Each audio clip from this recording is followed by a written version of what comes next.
जय हिंद दोस्तों, स्वागत है आपका आपके अपने यूट्यूब चैनल पे। तो सवाल नंबर एक जो है वो CHSL 1 जुलाई 2024 में शिफ्ट होने वाले बालकों में पूछा गया है। और यहाँ पर ये कहा गया है कि the largest possible sphere is carve out from a cube of side 14, what is the volume. यानी अगर मेरे पास में एक घनाभ है तो यहाँ पर इस घनाभ के अंदर से सबसे बड़ा जो हम स्फीयर निकाल सकते हैं, सबसे बड़ा यहाँ पर जो है गोला निकाल सकते हैं, उसका आयतन कितना है। तो कभी भी अगर मान लीजिए कोई भी यहाँ पर जो क्यूब हो गया आपका, इसकी साइड जैसे 14 है तो इसकी जो रेडियस हो जाएगी वो कितनी हो जाएगी, 7 हो जाएगी। तो इस गोले का जो आयतन होगा यानी स्फेयर का वॉल्यूम होगा तो वो कितना होगा, 4/3 इंटू हमारा हो गया मेरे भाई पाई और इंटू हमारा आर का क्यूब। तो आर का क्यूब का अगर हम बात करें तो ये हमारा हो गया है 49 का 4 गुना मेरे भाई 196 हो गया आपका। और 196 का 22 गुना मतलब पहले 2 गुना आप कर दीजिए तो लगभग आपका हो जाएगा 392। और 392 मतलब यहाँ पर इसका हम कितना गुना करेंगे, 11 गुना, बट्टे में हमारा हो जाएगा 3। ये 2 हो गया, 2 9 11 9 3 12 13 43 12 बटे में मेरे भाई 3। 43 बार आपको देखो 1700 का 3 गुना 5100 होगा, 16 3 के 48 होगा, ये हमारा होगा ऑप्शन नंबर जो बी है वो मेरे भाई बिल्कुल हमारा सही उत्तर होगा। ठीक है, तो नॉर्मल सा क्वेश्चन था, कुछ नहीं करना था। अगर आप भुजा का आधा करते तो रेडियस आ जाता और उसके दम पर आप क्या करते, आयतन निकाल देते। अब ये सवाल देखो, क्वेश्चन नंबर 1 तो आपने कहा होगा सर टॉप क्वेश्चन के नाम पर आपने हमें धोखा दे दिया, उसमें टॉप नाम की तो कोई चीज़ ही नहीं थी, है इस सवाल में है। अब ये सवाल देखिए कितना बढ़िया क्वेश्चन है, मतलब मेंसुरेशन में अगर कहीं पर किसी सवाल की रेस्पेक्ट की जानी चाहिए और किस तोहफों की सलामी दी जानी चाहिए तो वो ये सवाल है। इसमें यहाँ पर ये बोला गया the ratio of the diameter of two sphere is given as 1:4। तो जो डायमीटर का रेशियो होता है वही रेडियस का होता है। लार्जर स्फीयर को मेल्ट करके यहाँ पर 125 आइडेंटिकल स्फीयर बनाए गए हैं छोटे छोटे, और छोटे वाले को मेल्ट करके 27 आइडेंटिकल स्फीयर बनाए गए हैं और ये भी छोटे छोटे। ठीक है, उसकी रेडियस अलग होगी, इसकी अलग होगी। ठीक है, उसके बाद में कहा गया if the ratio of the volume of each of 125 identical sphere to volume of each 27 identical sphere is 1:1। यानी जो तुमने छोटे छोटे यहाँ पर जो है आपने स्फीयर्स बनाए थे उनका अगर वॉल्यूम का अनुपात 1 और m का है तो m का मान कितना होगा। मैं थोड़ा आसान भाषा में समझाता हूँ। तो देखो, जैसे बड़े वाले स्फीयर में यहाँ पर अगर आप देखोगे तो बोलोगे सर पहले एक स्फीयर देखो, ये इनका डायमीटर का रेशियो है तो यही इनके रेडियस का रेशियो हो जाएगा। ठीक है, तो बड़े वाले स्फीयर को मेल्ट करके हमने 125 यहाँ पर छोटे छोटे स्फीयर बनाए हैं, तो बड़े वाले की वॉल्यूम कितनी होगी, तो 4/3 हो गया, पाई हो गया। और यहाँ पर मान लेते हैं कि यही इनका रेडियस है। देखो, जो रेशियो डायमीटर का होता है वही रेशियो रेडियस का होता है। तो बड़े वाले का रेडियस हम कितना मान लेते हैं, तो हम बोलेंगे सर 4 का क्यूब। तो इसको मेल्ट करके मैंने यहाँ पर क्या किया, तो मैंने 125 आइडेंटिकल और क्या बना दिए, तो 125 आइडेंटिकल मेरे भाई मैंने स्फीयर बनाए हैं। तो हम कह सकते हैं 4/3 पाई और उनकी रेडियस कितनी होगी, तो आर का क्यूब। फिर छोटे वाले को जो मैंने पिघलाया तो छोटे वाले का कितना हो जाएगा, 4/3 पाई और यहाँ पर 1 का क्यूब, क्योंकि ये बड़े वाले का रेडियस, ये छोटे वाले का रेडियस। तो यहाँ पर छोटे वाले को पिघलाया तो उससे मैंने कितने बनाए, तो उससे मैंने 27 आइडेंटिकल मैंने स्फीयर बनाए हैं। तो ये हमारा हो गया मेरे भाई उसका क्यूब। ठीक है, और उसके बाद में यहाँ पर बाद में ये कहा गया कि देखो इसके वॉल्यूम का, यानी ये 4/3 पाई आर क्यूब और यहाँ पर 4/3 पाई आर क्यूब, इस 4/3 पाई आर क्यूब और इस 4/3 पाई आर क्यूब का क्वेश्चन में सही तरीके से पढ़िए। Volume of each of the 27, देखो यहाँ पे बोला गया ना, volume of each of the 125 sphere to each of इतना स्फीयर इज 1:m।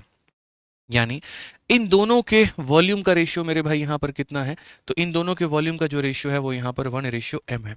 यानी मुझे यहाँ पर क्या करना होगा पता है, मुझे यहाँ पर इसे मिटाना होगा और मुझे यहाँ पर इसे मिटाना होगा।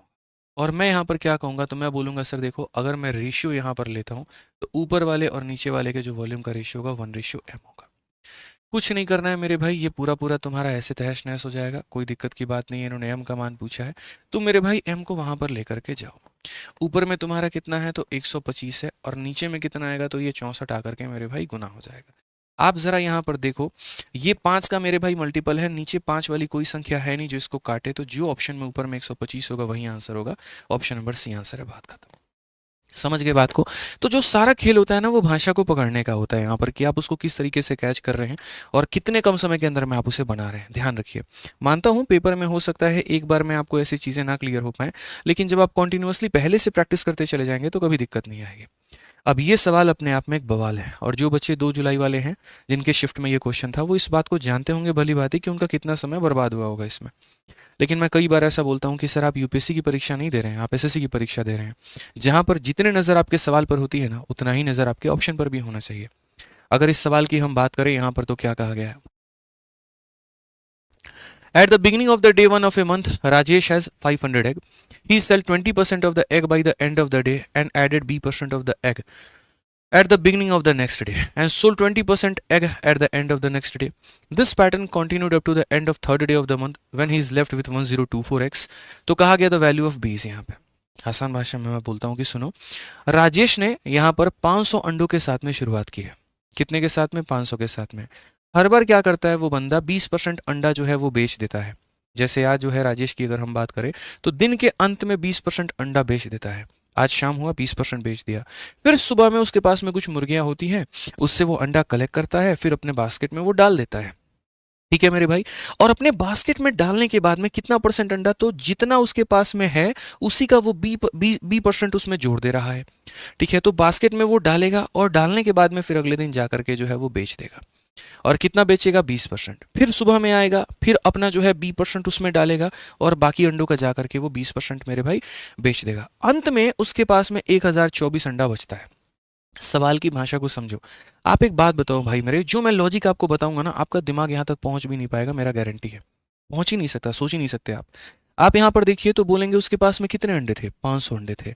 और अब उसके पास में कितने अंडे हैं? 1024 हैं। तो भाई पहले की तुलना में ज्यादा है। आप बोलोगे सर एक तरफ तो वो अंडा बेच रहा है, फिर अंडों की संख्या बढ़ कैसे गई? यार मैं राजेश हूं, मैं आए दिन जाकर के मार्केट में 20% अंडा बेच देता हूं, तो उसके बाद में मेरे पास में अब ज्यादा अंडे कैसे बचे हैं? इसका मतलब जो मैं बेच रहा हूं ना, उससे कई गुना ज्यादा मैं मेरे भाई उगा रहा हूं। आप ऐसे मान करके चलो कि जो ये वी की वैल्यू है ना, ये 20% से ज्यादा है। ये क्या है? 20% से ज्यादा है कि एक तरफ मेरे में से खींचा जा रहा है, निचोड़ा जा रहा है, कमी हो रही है, यानी दूसरी तरफ मेरे में और डाला जा रहा है। तो डालने वाली मात्रा ज्यादा है, तभी मेरी वैल्यू बढ़ गई, यानी बी का मान 20 से ज्यादा होगा। ये कभी हो नहीं सकता, ये कभी हो नहीं सकता।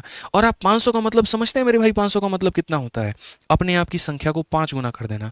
और अगर मेरे भाई इसने अपने आप का 5 गुना किया होता ना, तो 500 का 5 गुना 2500 होता, जो कि बहुत बड़ा होता। तो मैं यहाँ सीधे सीधे ऑप्शन जो है वो डी देख करके टिक कर देता कि 100 होगा।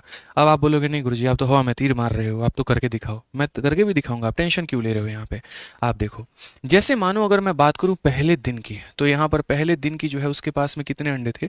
तो पहले दिन में उसके पास में 500 अंडे थे। ठीक है भाई, इसमें से उसने क्या किए? 20% बेच दिए। तो यानी इसका 80% कितना हुआ? 400। ये उसके पास में है। अब सेकंड डे के यहाँ पर क्या होता है? ये देखो, ये दिन की शुरुआत है, ये दिन का एंड है। अगर मैं बात करूँ तो ये मॉर्निंग है और ये नाइट है। अगले दिन क्या होता है? इसमें वो ऐड करता है। ठीक है, और मैं 100% ले लेता हूँ कि 100% उसने ऐड किया है।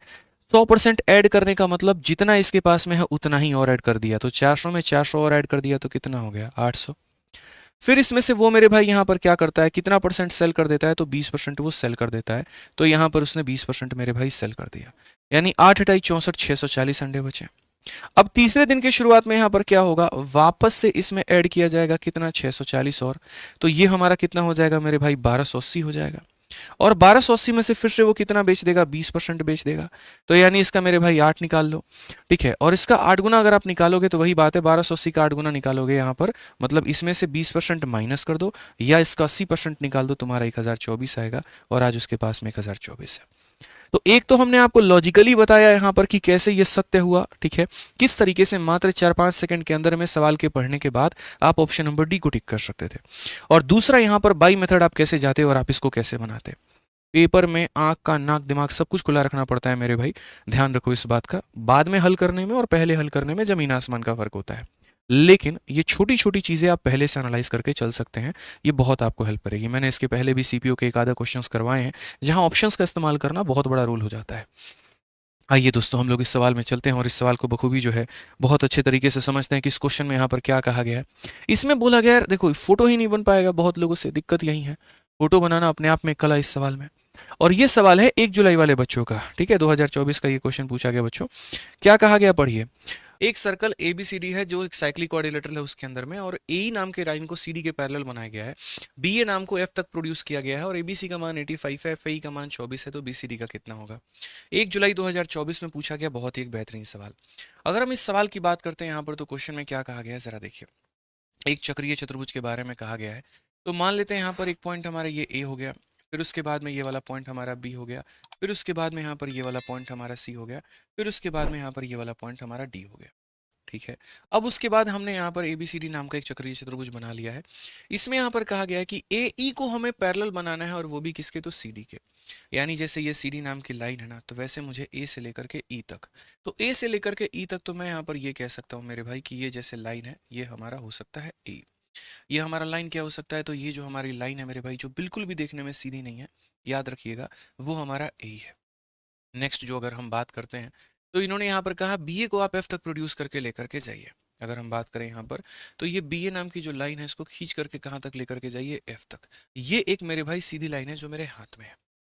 अब अगर हम बात करते हैं, तो बोला गया है हमसे कि F हो गया, A हो गया, E हो गया, ये वाला कोण हमारे पास में कितना है, तो 24 है। उसके बाद में अगर हम एक और बात करें, तो ABC का जो मान है बच्चों यहाँ पर, वो हमें दे रखा है 85, और क्वेश्चन में जो हमसे पूछा गया वो ये पूछा गया। अब एक छोटी सी बात आप मुझे बताओ कि जो साइक्लिक क्वाड्रिलेटरल यानी चक्रीय चतुर्भुज होता है, तो उसके जो अपोजिट एंगल होते हैं उनका सम कितना होता है, तो बोलोगे सर 180 होता है। अगर 180 होता है, तो ये मेरे भाई 85 है, तो यहाँ पर ये कितना होगा, तो 95 होगा। ठीक है। अब इसमें बड़ी प्यारी एक प्रॉपर्टी लगेगी, और वो क्या लगेगी जरा वो समझिए। अगर आप यहाँ बात करेंगे, तो दो तीन तरीके से आप इसे बना सकते हैं। पहला, आप यहाँ पर ये देख लीजिए कि आप ये बोलेंगे कि सर देखिए, जैसे ये वाली लाइन हमारी सीधी है, और ये है पैरेलल, किस वाले लाइन के, सर ये वाली लाइन के। तो अगर ये दोनों मेरे भाई पैरेलल हैं, तो आपको भी ये बात पता है कि जब भी हम दो पैरेलल लाइन को बनाते हैं एक ट्रांसवर्सल से, तो इनको जोड़ने पर 180 आता है। ठीक है। तो ये अगर मेरा 95 है, तो ये पूरा एंगल मेरे भाई, ये पूरा का पूरा कितना होगा, 85 होगा। लेकिन उस 85 के पहले मैं एक छोटी सी बात बता दूंगा कि ये दोनों रेखाएं आपस में एक दूसरे को काटती हैं, और अगर ये काटती हैं, तो वर्टिकली यानी शीर्षाभिमुख कोण के कारण ये 24 है, तो ये भी कितना होगा, तो 24 होगा। ठीक। ये 95 है, तो ये पूरा कितना होगा, पूरा 85 होगा।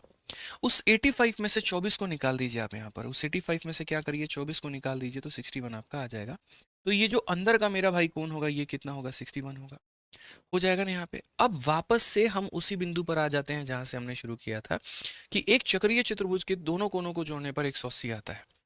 तो अगर हम यहाँ देखें, ये हमारे पास में साइक्लिक क्वाड्रिलेटरल है, और अपोजिट एंगल ये 61 है, तो हम 61 में यहाँ पर कितना जोड़ देंगे कि 180 आएगा, तो 61 में मेरे भाई 119 जोड़ना होगा, तो ऑप्शन नंबर डी हो जाएगा। इस क्वेश्चन का जो फिगर है वही अपने आप में एक बहुत बड़ा चैलेंज है, अगर वो बना लिया तो सवाल बना लिया, ये समझ लो। ठीक है भाई, आ जाओ, चलो नेक्स्ट क्वेश्चन की बात करते हैं। अगला सवाल हम लोग यहाँ देखते हैं।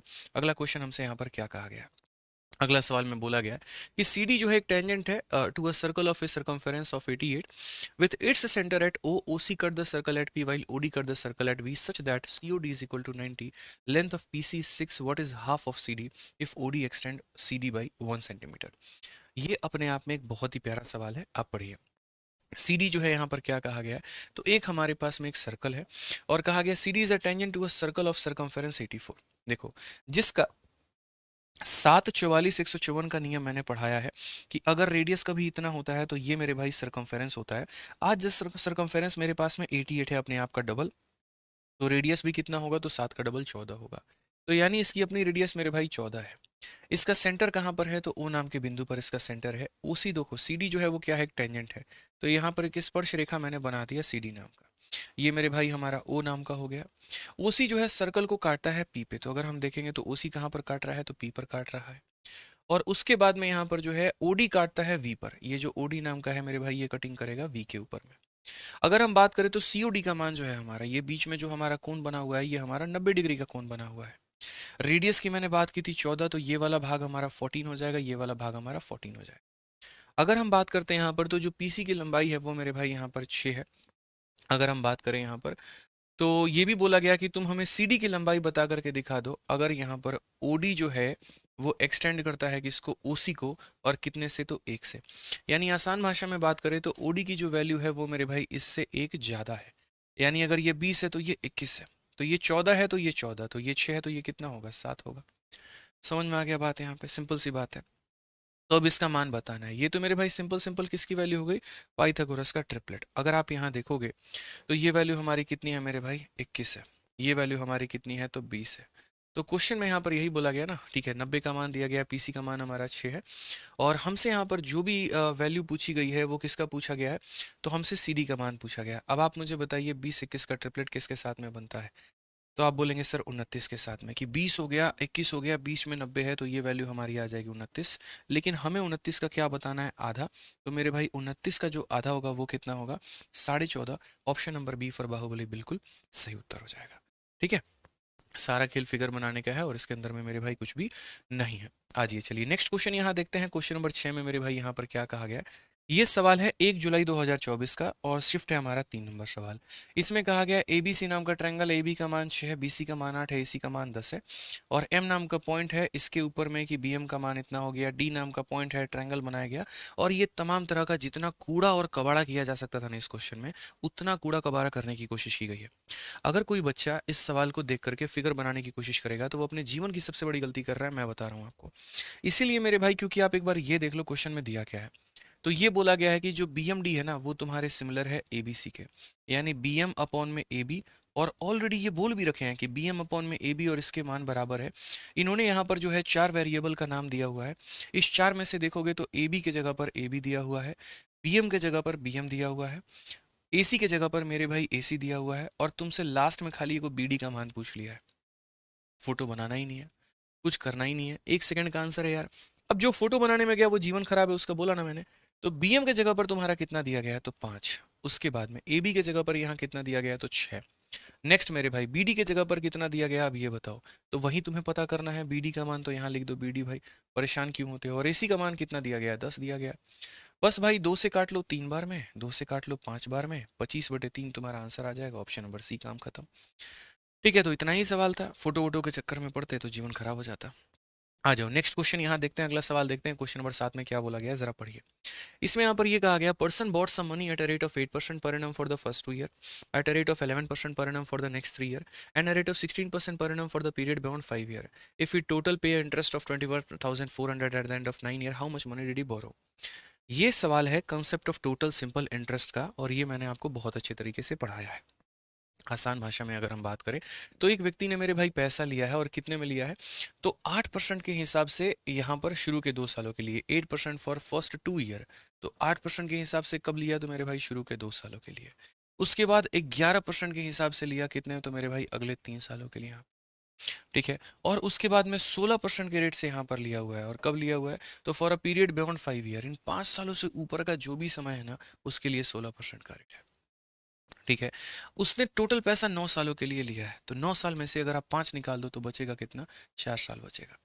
ओवरऑल अगर हम ब्याज देखें तो यहाँ पर 8% के हिसाब से 2 सालों में 16% का ब्याज, 11 के हिसाब से 3 सालों में 33% का ब्याज, 16 के हिसाब से 4 सालों में 64% का ब्याज, 60 30 90 10 100 और ये मेरे भाई 113%। यानी कुल मिलाकर के जो ब्याज ब्याज की वैल्यू है ना वो 113% है। और क्वेश्चन में टोटल इंटरेस्ट की वैल्यू 21,400 है। तो अगर हम बात करते हैं तो ये जो 21,400 रुपए है ना भाई मेरे, ये कुल मिलाकर के 113% का मान है। और हमसे कहा गया how much money did he borrow, उधारी कितनी ली उसने। तो यहाँ पर उसने मेरे भाई जो लगभग लिया है वो कितना लिया है, तो 100% लिया है। 113 का डबल 226 होता है, तो उसके डबल से भी कम है। मतलब यहाँ पर जो है वैल्यू थोड़ी हमारी करीब में आएगी। यहाँ पर बी या डी में थोड़ा मामला जा करके फंसेगा। तो कोई बात नहीं, कैलकुलेशन कर करके आप इसको सुलटा लेंगे। आप आइए कैलकुलेट करिए। 113 हमारा मेरे भाई किसी से कटने वाला है नहीं, तो 113 से अगर आप काटेंगे तो एक बार में आपको 113 पूरा पूरा मिल जाएगा। 101 बचेगा तो 1010 मेरे भाई आएगा, जो कि निश्चित है 8 बार में इसका जाएगा। तो यहाँ पर कितना हो जाएगा, तो 904 हो जाएगा। 113 का 8 गुना 904, तो आप इसे 8 बार में ले जाओ। 904 इसमें से मेरे भाई माइनस कर दो, तो ये आपके पास में कितना बच करके आएगा, 106 बच करके आएगा। फिर जीरो लगाओगे, फिर उसके बाद में यहाँ पर जो है आपका लगभग 9 बार आप इसे लेकर के जा सकते हो, क्योंकि 7 बार में तो आप जाओगे नहीं। तो ये आपका यहाँ पर 9 बार में जाएगा कुल मिलाकर के। ठीक है, 13 8 13 24 8 8 2 10। ठीक है, और ये हमारा सही है मेरे भाई। तो हमारा हो जाएगा कुल मिलाकर के 106 107, 9 बार में 9 एकम 9। ठीक है, और ये सही जा रहा है, 13 9 117 बिल्कुल हमारा जाएगा। तो ये 9 बार में जाएगा। 189 और 189 है, तो कौन सा ऑप्शन है, ऑप्शन नंबर जो डी है वो हमारा बिल्कुल सही उत्तर है। अब भाग करके देख लो, 18938 के अप्रॉक्स में आपका आंसर आ जाएगा।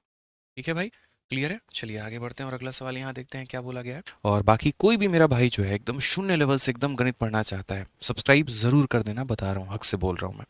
ठीक है, तो कोई भी मेरा भाई जो पूरा गणित पढ़ना चाहता है तो वो आराम से मैथ स्पेशल वीओडी 2.2 बैच लेकर के तैयारी कर सकता है। इसके अंदर में मैंने कंप्लीट अरिथमेटिक, कंप्लीट एडवांस पढ़ा रखा है, बहुत ही शानदार तरीके से, बहुत ही प्यारे तरीके से।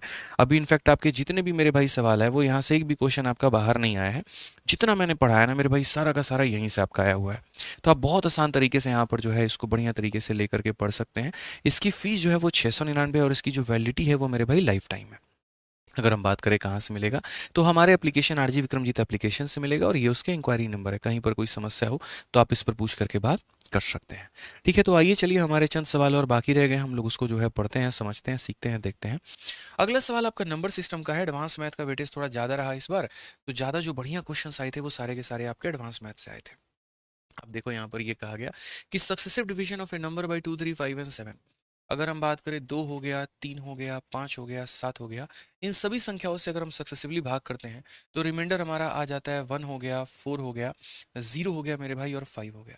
तो याद रखिएगा सक्सेसिव डिवीजन में जिससे भाग करते हैं वो यहाँ पे, जो रिमाइंडर है मेरे भाई वो यहाँ पे। और संख्या का पता कैसे चलेगा, हम बाद में बाकी चीजें देखेंगे क्या है और क्या नहीं है। इन लोगों से भाग करने पर ये मेरे रिमाइंडर आ रहे हैं, ये क्या आ रहे हैं, तो मेरे रिमाइंडर आ रहे हैं। तो अगर हम यहाँ बात करें तो हम क्या बोलेंगे, सर देखो सबसे छोटी संख्या पहले यहाँ 0 मानो, इधर करना होता है गुना, इधर जोड़ना होता है। 7 इंटू 0, 0 प्लस 5, 5 हो गया।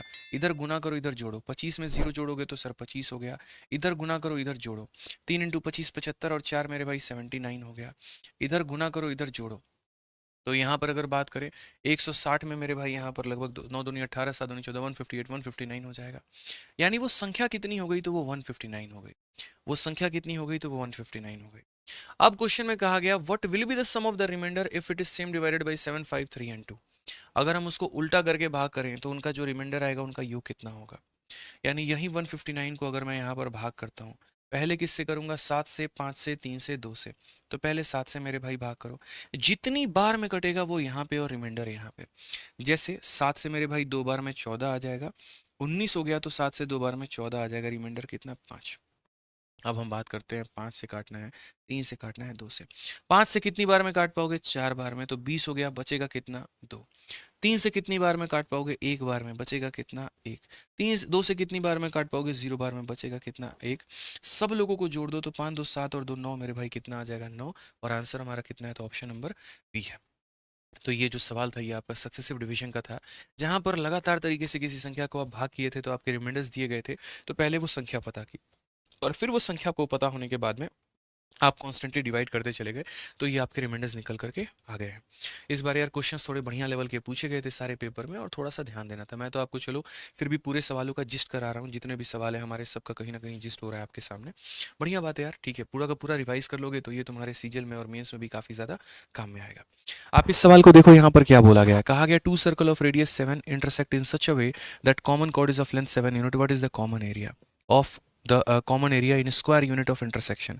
आसान भाषा में अगर हम बात करें तो जब भी यहाँ पर 2 सर्कल एक दूसरे को मेरे भाई यहाँ पर काटते हैं, तो यहाँ पर क्या हो रहा है, क्वेश्चन में बोला गया 2 सर्कल हैं जिनकी दोनों की रेडियस हमारी बराबर है।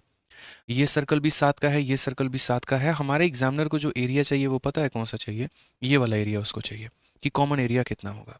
उसको बहुत अच्छे तरीके से साफ अक्षरों में कह रखा है कि दोनों की रेडियस हमारी 7 है, कॉमन कोड की वैल्यू 7 है, कॉमन एरिया बता दो।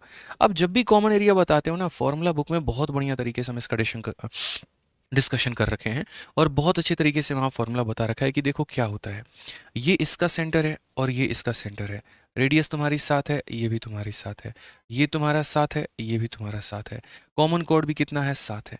तो कायदे से अगर यहाँ देखोगे मेरे भाई तो ये तुम्हारा कितना हो गया, 7, और यहाँ देखोगे दोस्त तो ये हो गया 7 और 7। ठीक है, अगर हम बेसिकली देखें तो ये एक इक्विलेटरल ट्रायंगल है, और इक्विलेटरल ट्रायंगल है तो मेरे भाई यहाँ पर सिर्फ और सिर्फ एक हरी पत्ती का एरिया मैं निकाल करके दिखाता हूँ कैसे निकलता है। आप एक पल के लिए समझो, ये वाली जो पत्ती है ना ये काली है, मुझे इसमें कोई इंटरेस्ट नहीं है। एक हरी वाली पत्ती निकाल दूंगा, उसका डबल कर दूंगा तो मेरे भाई टोटल एरिया निकल करके आ जाएगा। तो ये हरी पत्ती कैसे निकलेगी, तो ये हरी पत्ती निकालने का तरीका ये है कि मुझे यहाँ पर क्या करना होगा, मुझे ये पूरा का पूरा जो ये सेक्टर है, इस पूरे सेक्टर में से यहाँ पर इस वाले ट्रायंगल को घटाना होगा, तब जाकर के ये पत्ती निकल करके आएगी। और जो भी आएगी मुझे क्या करना होगा, डबल। यानी कहीं ना कहीं अगर मैं बात करूं तो यहाँ पर जो ये सेक्टर हो गया, ओ हो गया, ए हो गया, बी हो गया, तो ये पूरा का पूरा सेक्टर में से मेरे भाई यहाँ ट्रायंगल को घटाएंगे। यानी कहीं ना कहीं क्या बोलूंगा मैं, सेक्टर ए ओ बी में से यहाँ पर किससे मेरे भाई, सेक्टर ए ओ बी में से यहाँ क्या किया जाएगा, तो ट्रायंगल ए ओ बी का घटाया जाएगा। और जो भी आ जाएगा उसका क्या कर देंगे, डबल। तो फाइनली हमारा पूरा का पूरा क्रॉस सेक्शन आ जाएगा। अब ये जैसे इक्विलेटरल ट्रायंगल है तो एंगल कितने का बनेगा, 60 का बनेगा। कितने का बनेगा, 60 का। जो एरिया होता है वो कितना होता है, तो पाई इंटू यहाँ पर 7 का स्क्वायर। अब ये जो एरिया होता है ना मेरे मित्र, यहाँ पे दोस्त, ये जो एरिया होता है तुम्हारा, एरिया अपने आप में कितने डिग्री के लिए होता है, 360 डिग्री के लिए। लेकिन आपको जो एरिया चाहिए वो कितने के लिए चाहिए, तो 60 के लिए, तो आप इसे 60 से गुना करो। उसके बाद में AOB का ट्रायंगल, AOB ये तो इक्विलेटरल ट्रायंगल है, और इक्विलेटरल ट्रायंगल का एरिया कितना होता है, तो √3/4 इंटू मेरे भाई 7 इंटू कितना हो जाएगा, 7 हो जाएगा। यहाँ पे रेडियस तो हमारी 7 ही है, तो इसमें हमें क्या परेशानी होगी, समझ गए। बाहर में कितना दिया गया, 2 दिया गया, 2 विराजमान है। 60 से अगर आप यहाँ पर काटते हैं तो 6 बार में आपका ये कटेगा। उसके बाद में अगर आप यहाँ देखो, जो मैक्सिमम चीज़ें आप यहाँ से बाहर निकाल सकते हो वो क्या है, 7 का स्क्वायर यहाँ है, 7 का स्क्वायर यहाँ है, तो बाहर आ सकता है। तो 7 का स्क्वायर 49 को 2 से गुना करेंगे तो मेरे भाई 98 आ जाएगा। उसके बाद 2 यहाँ से भी निकाल सकते हैं, 2 यहाँ से भी निकाल सकते हैं। तो आप यहाँ देखो, या फिलहाल अभी रहने दो, तो आप बोलोगे सर ये हो जाएगा हमारा π/6, और यहाँ पर कितना हो जाएगा, तो √3/4 हो जाएगा। क्या यहाँ पर कहीं पर किसी भी ऑप्शन में आपको मिला 98 π/6 और यहाँ पर √3/4, 98 π/6 √3/4, कौन सा ऑप्शन है, तो option number D for Devasena. बिल्कुल बिल्कुल बिल्कुल हमारा जो है वो सही उत्तर है। तो कॉमन एरिया निकालने का हमेशा तरीका यही होता है कि सेक्टर के एरिया में से आप यहाँ पर किसके एरिया को घटा दीजिए, तो आप यहाँ पर ट्रायंगल के एरिया को घटा दीजिए। चलिए नेक्स्ट क्वेश्चन नंबर 11 देखिए, बहुत ही प्यारा सवाल है, क्या कहा गया पढ़िए। 2 equal circle are drawn on a square in such a way that the opposite side of the square form the diameter of each of the circle. ठीक है, if the remaining area is 42, what is the measurement. बढ़िया सवाल है, देखिए कैसे बनता है। मतलब आसान भाषा में मैं बात करूं तो यहाँ पर क्या बोला गया है कि आपके पास में एक स्क्वायर है, और यहाँ 2 बराबर के सर्कल बनाने की पूरी कोशिश मेरे भाई यहाँ पर की गई है। यानी यहाँ पर 2 बराबर के सर्कल कैसे बनाए गए हैं, तो एक सर्कल आपका यहाँ पर ऊपर में इस तरीके से बनाया गया है, ठीक है, आप अगर यहाँ देखोगे तो, और जो दूसरा सर्कल है वो मेरे भाई यहाँ पर इस तरीके से बनाया गया है। और क्वेश्चन में साफ लफ्जों में यहाँ पर ये कहा गया कि इस तरीके से आप लोगों ने सर्कल को यहाँ बनाया है। इस तरीके से अगर हम देखें यहाँ पर, इस तरीके से आपके जो सर्कल हैं वो बने हुए हैं, ठीक है। आप अगर यहाँ पर पूरा का पूरा देखोगे तो क्वेश्चन में इस तरीके से सर्कल को बनाने की बात की गई है दोस्त यहाँ पे, ठीक है। ये पूरा का पूरा है आपका, थोड़ा सा फिगर विगर में आप थोड़ा एडजस्ट कर लीजिएगा अगर हम बनाते हैं तो। बेसिकली जो बात है वो यहाँ पर मुद्दे वाली ये है कि 2 इक्वल सर्कल इस तरीके से बनाया गया है कि opposite side of the square, ये जो स्क्वायर के अपोजिट साइड है मतलब ये वाला है, ठीक है, form the diameter of each of the circle. समझ रहे हैं बात को लेकर के, यानी यहाँ पर जो है जो स्क्वायर का अपोजिट साइड है वो डायमीटर का काम कर रहा है। यानी अगर हम देखें एक तरीके से तो ये पूरा का पूरा क्या हो जाएगा, तो ये पूरा का पूरा डायमीटर का काम करेगा। ये क्या काम करेगा मेरे भाई, डायमीटर का काम करेगा। क्वेश्चन में रिमेनिंग एरिया बोला गया है 42 है। अगर हम यहाँ देखते हैं तो जो ये रिमेनिंग एरिया आपका आ गया, इसके बारे में बोला गया है कि मेरे भाई ये हमारा 42 है, ठीक है। तो हमसे यहाँ पर कहा गया कि इसकी डायमीटर हमारी कितनी होगी, ज़रा तुम बता दो। देखो मेरे भाई यहाँ पर क्या होता है, जैसे ऐसे मान करके चलो कि आप जब भी क्या करते हो, जब भी एक सर्कल बनाते हो और सॉरी जब भी एक स्क्वायर बनाते हो उसके अंदर में यहाँ पर जो सर्कल बनाते हो तो सर्कल का एरिया जो होता है वो हमेशा ऐसा होता है 3/14। आप इससे बोल सकते हैं कि सर जो एरिया हमारा टोटल आ जाएगा, जो रिमेनिंग भाग होता है उसका एरिया 3 होता है। जैसे देखो पूरे स्क्वायर का एरिया अगर मान लो यहाँ पर 14 है, पूरे स्क्वायर का एरिया कितना है, 14 है, तो उसमें अगर आप यहाँ पर ये जो रिमेनिंग टुकड़े सारे के सारे रिमेनिंग जो टुकड़े देखते हो सबको जोड़ने पर 3 भाग आता है और ये 11 भाग होता है।